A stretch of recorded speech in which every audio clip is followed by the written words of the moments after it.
Bombo, number 1 ang Bombo Radyo.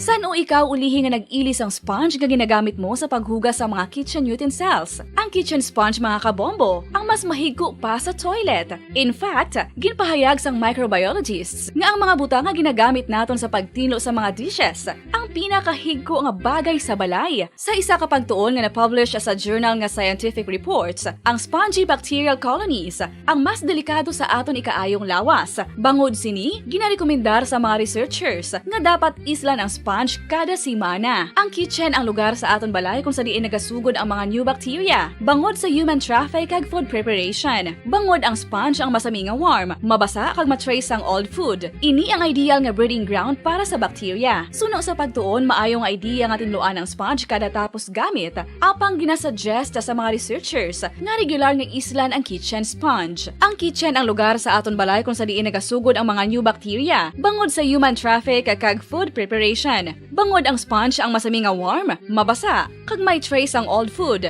Ini ang ideal nga breeding ground sa para sa bacteria. Suno sa pagtuon, maayo nga idea nga tinluan ang sponge kada tapos gamit, apang ginasuggest sa mga researchers nga regular nga islan ang kitchen sponge.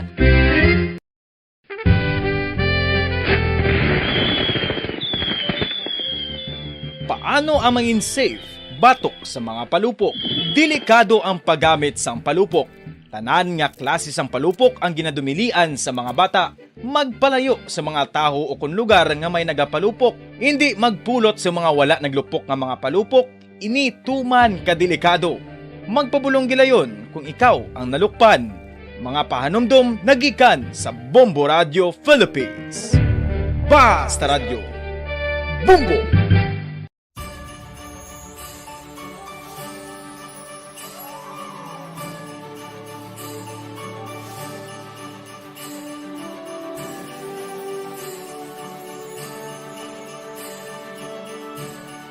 Ang Pasko isa ka selebrasyon sang dako nga gugma sang Dios. Iniimbitasyon man sa paghatag sini nga gugma sa isa kag isa. Sining tiyempo sang COVID-19, kita ginahatagan sang kahigayunan nga mangin alagyan sang dako nga gugma sang Dios. Pagi sa aton pagtatap, pagbulig, kag ululupod na pagpanglakaton bilang simbahan sang paghigugma. Gani, sa sini nga Pasko, wala sing maulihi, wala sang mabayaan.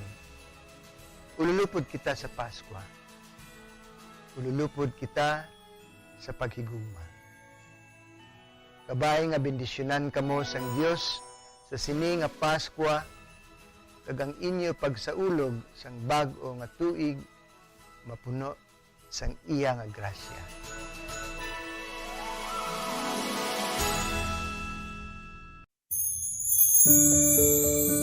Ginhangkat man sang mga problema dala sang pandemya kag iban pa, kita padayon nga magatindog, magabato sa anuman nga unos sa Pilipinas, ukon sa dinman nga bahin sang kalibutan, sa ulugon nga puno sang kalipay kag paglaom, ang subong nga Pasko, kaupod ang Bombo Radio Philippines. Merry Christmas, mga kabombo! Ini ang Bombo Radio Bacolod para sa pambansang radyo ng Pilipinas. Consistent, overall number 1 sa Bacolod. Basta Radio Bombo!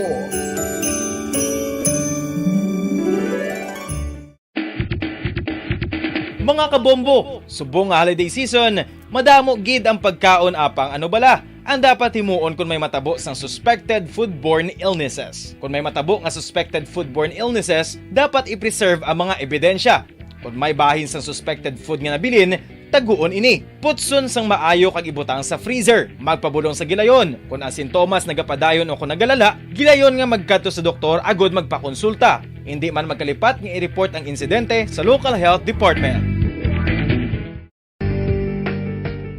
Kinahanglan mo bala nga mag-recharge? Hindi mo na kinahanglan nga magsalig pa sa caffeine. Bangod, ang pag-power nap ang makapaboost sang memorya, cognitive skills, creativity, kag energy level. Ang power nap o kon cat nap ang pagtulog sang malipot nga oras kag may tinutuyo nga i-revitalize ang isa ka persona. Masami ini nga nagadugay sang 15 to 20 ka minutos ginahimo kun udto o kun hapon. Santo sa pagtuon, mas mangin alerto ang isa ka persona kung maka-power nap ini. Nagapabuhin man ini sang stress kag nagapa-improve sang cognitive functioning. Isa ini kapamaagi agud nga ma-refresh ang utok sang tawo kung ginakapoy. Magluwas diri, nagapanubo man ini sa risgo sang heart disease.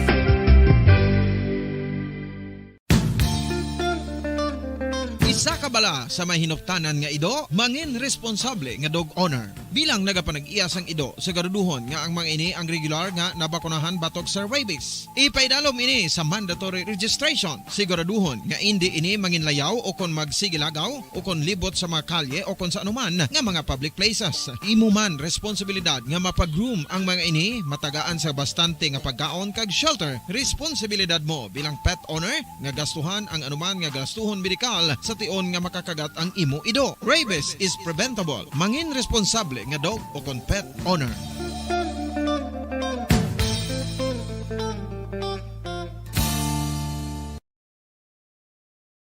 One, two, Panalo Part 1B sa Bombo Radio at Star FM. Heto ang isa sa mga nanalo ng Daily Prizes. Ako si Alma de Guzman sang Sunwan, Barangay Mambulak, Silay City. Ako nagdaog sang 500 pesos cash, kag balor nga 650 nga groceries. Ako nagapasalamat gid una sa tanan sa aton mahal nga Dios nga ginbugayan sang sini nga grasya paagi sa Bombo Radio kag sa Star FM. Kag ining akon nga nadagan ang kwarta idugang ko sa kinanglanon sa amon panimalay kag subong man sa bulong sa akon nga bana na stroke na siya. Pagkatapos dugang jutay nga kapital sa akon negosyo man para nakadugang-dugang. Kamo nga mga utod ko nga ara dira nagapamati kag nagalantaw sa Bombo Radio. Ginaagda ko man kamo magpasakop sa sining ilang nga promo nga dako nga bulig ini para sa aton nga kinahanglanon. Kag sila nagapadayon sa gihapon. Basta Radio Bombo number 1. Number 1 ang Bombo Radio.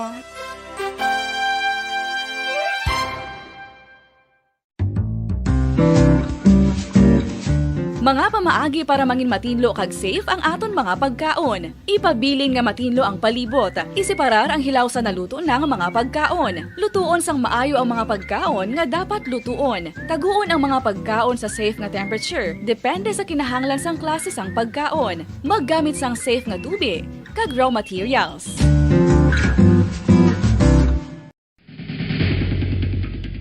Ang Tantiya nga ang pagkaon hindi makatugas sang anuman nga halit sa consumers o kung makakaon sini samtang ini ang ginahanda o kung nakaon. May ara man sa ginatawag food and waterborne diseases o kung grupo sa mga balatian tugas ang anuman nga infectious o kung non-infectious agents. Ang mga masunod ginakabig common causes sang food and waterborne diseases: unsafe nga ginahalinan sa ginainom nga tubig, improper disposal of human waste, unhygienic practices, unsafe food handling and preparation practices. Mga kabombo, nakahibalo-bala ka mo nga halos maghampak na sa 3 million ang natapikan sang COVID-19 sa Pilipinas. Mataas sa gihapon ang active cases sa bugos nga pungsod, kag halos 50,000 na ang mga nagtaliwan bangod sa sini nga virus. Hindi magkumpiyansa, depensahi ang kaugalingon kag ang imo mahal sa kabuhi. Magpabakuna na batok sa COVID-19. Pahanumdom nagikan sa Bombo Radio Bacolod. Basta Radyo Bombo!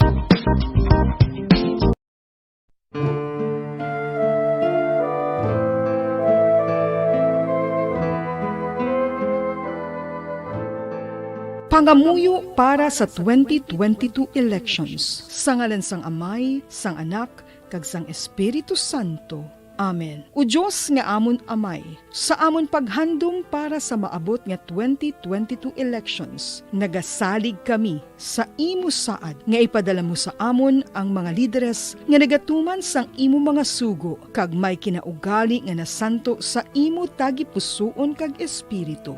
Ginoong Jesus, hatagi sang inspirasyon ang tanan nga nagahandom nga magpungko sa pwesto, agud sila mangin lider kag alagad nga magabutang sang kaayuhan sang kadaman, ilabi na ang mga kubos, mga maluya, kag mga ginapigos, labaw sang sa ila personal nga interes. Tagdumala nga alagad nga nagahandom sa matudtud nga pag-alagad, kag indi nga sila ang pag-aalagaran. Tagdumala nga alagad nga may integridad, kag kaluoy para sa tanan. Ubalaan nga Espiritu Santo, sanagi ang amon mga huna-huna kag kasing-kasing, agud amon makita sang maathag ang mga kinahanglanon sang amon katawhan, ang mga promesa sang mga kandidato, kag ang ila ikasarang sa pagtuman sini tanan. Nga kami magpili sang husto nga lider, nga matuod nga magadumala kag mag-alagad, lider nga nagatuman sang imo sugo kag may kinaugali nga nasanto sa imo tagi pusoon kag espiritu. We all would like to greet you a Merry Christmas, and a Happy New Year. Seen and heard. Now fully digitalized in Negros Occidental. This is Bombo Radio Bacolod. To All-Star Nation and Kabombo, we all would like to greet you. A Merry Christmas, Merry Christmas. Bombo Radio Bacolod.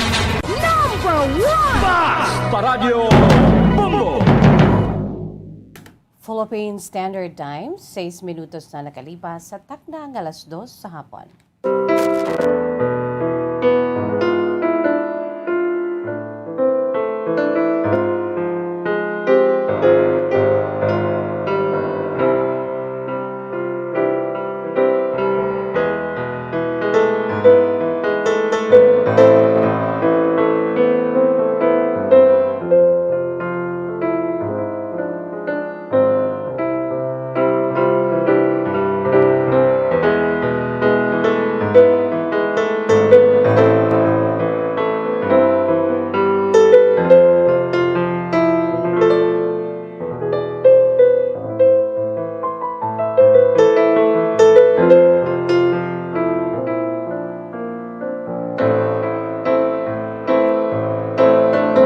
Mayang hapon sa aton sini nga mga pinalangga nga mga tagpalamati.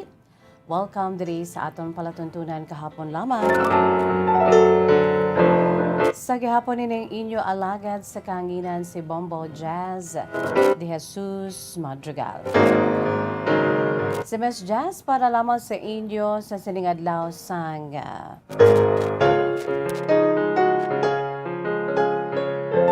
petsa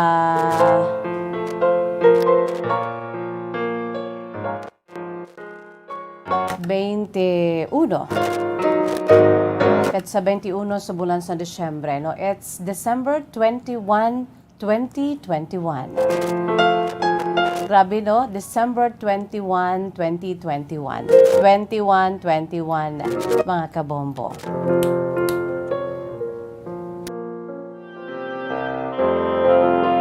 Kamusta aton si mga pinalangga nga mga tagpalamati? Kamusta aton si Masuki sa mga nakatuni na sa aton sinindiga sa Gabong nga frequency and 630 kHz. 630 sa lilusoan sa inyo sa tagsa ka mga radyo. Sa aton siniiya nga mga nagalantaw na dira sa Facebook Live, I hope. By the way, sa mga nagapamangkot, ara lang kita subong sa Facebook Live, ha? Hindi kita mabatian sa aton siniiya nga 630 kHz, no? So, diri lang kita anay mapatipyok sa Facebook Live, mga kabombo, no? Sa mga pamangkot diri karon ho, sa mga message diri sa ato no karon subong no makita lamang kita sa Facebook Live kay may ara kita sa pila ka mga technical difficulties diri bangod man bala sa nagakatabo karon yan no bangod sang epekto ni bagyong Odette no isa sa mga nalitan gid amo ang aton siniiyang communications labi na gid sa mga telecommunications company. So sa aton sini nga mga dear listeners no diri